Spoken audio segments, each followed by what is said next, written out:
Yeah, and he's made comments and stuff. He made a comment.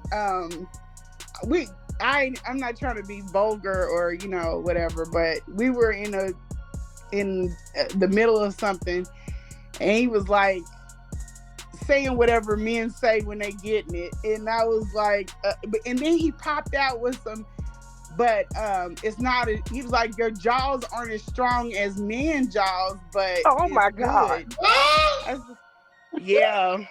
I said this on my first interview. It blew my fucking mind. I said, why would you say that to me? Why would you say that to me, sir? Wait, time out. Pause. But if you know his personality, it would. I don't know. He said it 3 times. Dr. Umar Johnson has long been a figure of public debate, admired by some for his intellect, yet often surrounded by controversy. Recently, aspects of his personal life have resurfaced, drawing renewed attention and sparking online discussion. From an external perspective, his life appears to follow familiar patterns: impulsive choices, emotional entanglements, and recurring relationship dynamics. Over the years, he has been linked to several women, and his expanding network of family connections has become a frequent topic on social media. Observers note that history seems to repeat itself. Despite opportunities to start anew, the same energy that fuels his drive also appears to contribute to repeated missteps. Consequently, some relationships end amid public disagreements and emotional fallout. Recently, a former partner shared her experiences, discussing his behaviors, attitudes, and even the condition of his home. While some dismiss her account as the perspective of someone upset after a breakup, others believe it may contain elements of truth. Rimrum TV conducted an interview with one of the women allegedly associated with Umar, and the segment quickly drew attention online. Many viewers reacted with humor, likening the situation to a chaotic, live-action comedy. Yet beneath the amusement lies a serious contrast. Dr. Umar portrays himself as a disciplined figure focused on family values, while the former partner's account suggests a more complicated reality. Although some claims may reflect personal frustration, several details are consistent with public observations, making the story both noteworthy and widely discussed. Yeah, I can listen to a conversation and tell where your mind is, and you don't come from good stock. Yeah, I mean, you're not that. I thought you was gonna be like an intellectual, I thought you were gonna be pouring into me. We were gonna have conversations about. Yeah, you're not that dude, and that's fine. So there was nothing. You didn't find anything intellectual about him. Is what you're saying? No, hell no. Wow. And I tried. This scenario begins to feel familiar because the behaviors described are not unique to Dr. Umar. Similar patterns often appear among public figures who position themselves as leaders or spiritual guides. The narrator reflects on growing up around preachers, noting that many were skilled at appearances. They could command attention, speak with authority, inspire audiences, and attract admiration and support. However, behind closed doors, their personal lives often diverged from the image they projected. They were ordinary individuals with flaws, contradictions, and private struggles. So, when Dr. Umar's former partner described him as not as intellectual as she once thought, it resonated with some observers. Publicly, he has built a reputation as a thoughtful and disciplined speaker who addresses unity, self-awareness, and personal growth. On camera, he delivers speeches filled with powerful language and motivational energy. Critics argue that his public persona does not always match the substance of his message. While his speeches may sound impressive, they sometimes lack practical depth or real solutions. In essence, he has mastered the skill of appearing intelligent without consistently providing concrete insights. This, the ex-partner seems to suggest, is the distinction between the public image of Dr. Umar and the reality behind the scenes. I tried a couple of things because he was there for some days. He left, he went to Massachusetts and did a show when he came back. And I was playing K-Camp, ain't nothing to cut it off. I was playing it in the bathroom. I said, I'm gonna see what he say about this. He didn't say nothing. I said, oh yeah, I got you. I already knew. My next question was, what was the exact thing that, made you feel like I'm gonna try it?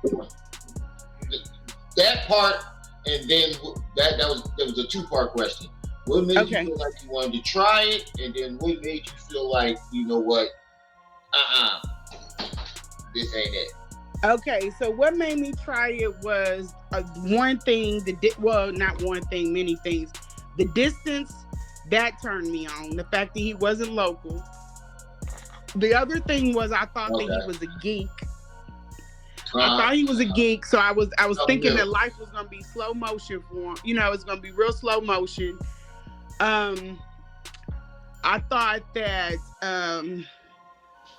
I wasn't gonna have to deal with a lot of stuff. You know what I'm saying? Out of him. Another aspect discussed regarding Dr. Umar is his public image and the way he presents himself on social media and television. Over the years, he has appeared on numerous shows, shared his opinions online, and cultivated a reputation as a knowledgeable leader. Yet in today's digital age, nothing goes unnoticed. Audiences are quick to scrutinize authenticity. His former partner described instances where she observed his reactions to cultural events or public statements. She framed these moments as small tests to see if he truly lived by the values he promotes.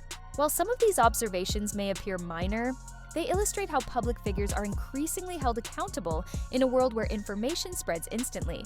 It's important to recognize that while she voiced criticism, some of her methods, such as airing personal grievances publicly, might also be seen as questionable. Viewers are reminded that every story has multiple sides, and each claim should be considered carefully. The discussion continues with a specific story she shared about a trip Dr. Umar took to Michigan. According to her account, aspects of this visit were concerning and added another dimension to the ongoing conversation about his personal decisions. Let's examine the details of this Michigan trip. And then another thing happened, but I didn't pay too much. I was showing him something on the phone, and he just threw my phone on the bed. And I was like, oh shit, you're sassy. You're sassy. This ain't gonna work. That leads into the next question. Yeah, speaking of sassy. What happened in East Michigan? Michigan thing. That's exactly what I wanted to ask. Before diving into the Michigan story, it's important to note that her accounts are not always complete. While it's reasonable to believe she was involved with Dr. Umar and that some observations are accurate, she occasionally presents events in a partial way. For example, she described situations where he reportedly reacted strongly, but without full context, the exact circumstances are unclear. Some details may appear exaggerated or incomplete, leaving viewers with an impression that doesn't reflect the full story. For this discussion, it's best to treat her perspective as one side of the narrative. With that in mind, let's continue and explore what she shared about the Michigan trip. You said something on Tasha K about him being zesty in East Michigan. Oh, Hyde Park. Hyde Park. Hyde Park. You know Michigan. You know about Hyde Park. Yeah, he's been known in Hyde Park, and I'm like, what the fuck he doing out there? And when I was taking care of his mother, he came home from Michigan. I was like, what the hell happened in Michigan? Like, what is wrong with you? I asked him that in the kitchen. He was like, just go sit down. So, hey, you know, I was like, oh, yeah, I'm not laying down with you no more, so I ain't got nothing to do with that. I've heard some things. I've heard some things with him and some Transformers. Yeah, I think that's what I said. You know, Michigan, you know Hyde Park. Yeah. Dr. Umar continues to travel nationwide, attending conferences, interviews, and public events. Despite this busy schedule, questions about his personal life persist. According to his former partner, during a trip to Michigan, she attempted to understand his actions and whereabouts, but he was reportedly unwilling to provide details. This has fueled speculation. Some view his choices as mysterious or potentially suspicious, while others suggest he may simply be focused on personal growth or private matters. Regardless, when someone close to him shares their perspective publicly, it naturally invites questions and discussion. Despite caution, some of her claims stand out. She reportedly shared details about private interactions and personal moments during their relationship. Accounts that, if accurate, would add another dimension to the ongoing public discussion about Dr. Umar's personal life. Things with him and some Transformers. Yeah, I think that's what I said. You know, Michigan, you know Hyde Park. Yeah. All Yeah, I got I've to heard say is Jesus is he Lord. came back and he didn't want to see no fish there. Oh Fish. my God. He didn't want to see no fish there. Like, why are you? He was like, He was getting down He and went no dirty pussy. with the I said, boy, transformers. yeah. And he's made comments and stuff. He made a comment. I'm not trying to be vulgar or whatever, but we were in the middle of something, and he was like saying whatever men say when they getting it, and I was like, and then he popped out with some, but it's not. He was like, your jaws aren't as strong as men jaws, but Oh my it's God. At this stage, there appear to be two possibilities. Either her story is entirely fabricated, or parts of the situation don't fully align. According to her, during a private encounter, Dr. Umar made a comment that left her stunned. Something so unexpected that online audiences weren't sure whether to laugh or be skeptical. She claimed that in the middle of this private moment, he made a comparison that few would anticipate. The reaction online was immediate and divided. Some dismissed her account as nonsense, while others wondered if there was some truth hidden within the chaos. Regardless, the takeaway remains consistent. If even part of this story is accurate, Dr. Umar may need to address the claims directly. At this point, people aren't just reacting with humor. They are asking serious questions. I said this on my first interview. It blew my fucking mind. I said, why would you say that to me? Why would you say that to me, sir? Yo, the host Wait, is killing me. Time bro. out. Pause. But if Hold the you boat. know his personality, Hold the boat. it would, I don't know. He I said it don't 3 know times. anyone on Oh, this planet that even know how strong another man's jaw is, or even wants to know how strong. I wouldn't have Listen. never thought, I have never heard no Listen. shit like that before. I was like, it threw me back. This next part of her story caused significant confusion. She described Dr. Umar making a highly unusual comparison during a private moment, which left many online viewers puzzled. Some responded with humor, joking that he seemed unusually knowledgeable about a topic that seemed out of place. Others likened the moment to an unexpected upgrade to a conversation no one requested. Beyond the jokes, opinions remain split. Either the former partner is exaggerating for attention, or Dr. Umar may need to provide clarification. When personal stories begin to resemble comedic sketches, social media often amplifies them, sometimes turning them into viral memes, which is exactly what occurred in this case. Wait, And at first I was like, we have had times when he'll try to rate my, like, I was like, you don't need to tell me about my shit. I'm good. Oh, my But he'll try stomach to hurt. underrate it. He'll try to say like, oh, that was an A-. Last time it was this. And I'm like, bruh, I don't give a shit about your rating plan. Despite the drama and possible exaggeration, many viewers believe some of her claims could be accurate. Observers note that Dr. Umar's personality and past actions make parts of her story seem plausible, even if other details remain uncertain. It's to make you go harder or to make you try to be better. It's like almost like reverse psychology. You make but me compared sick. to a man, Yeah. like, in that situation, you compared a woman to a man. Yeah. That let you know what he was doing out there in Michigan. Yeah. So Oh, it's my safe to say that Umar is bisexual. I think any way the wind blows. Anyway, I the wind think blows. that Goddamn. he doesn't Oh, have so a he's a type. trisexual. Try anything. Yeah, Nice exactly. to know. He's very pansexual. That's crazy because they're called pansexuals. He's whatever turns it on.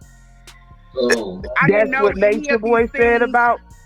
I think people that have been around him for years know these things, but I didn't know it. But I pick up on stuff when I get in close proximity. I've been talking to him for a while. According to her account, the situation left significant frustration and disappointment.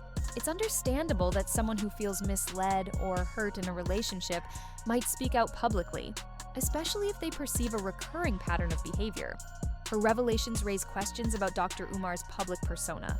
Known to many as a figure of leadership and an advocate for king consciousness, discipline, and community values, these claims suggest a potential disconnect between his message and private actions.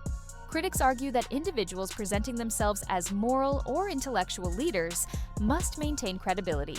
Any public missteps, allegations, or conflicting narratives can quickly undermine the reputation they've built over time. The focus now shifts to another dimension of the story: Dr. Umar's mother.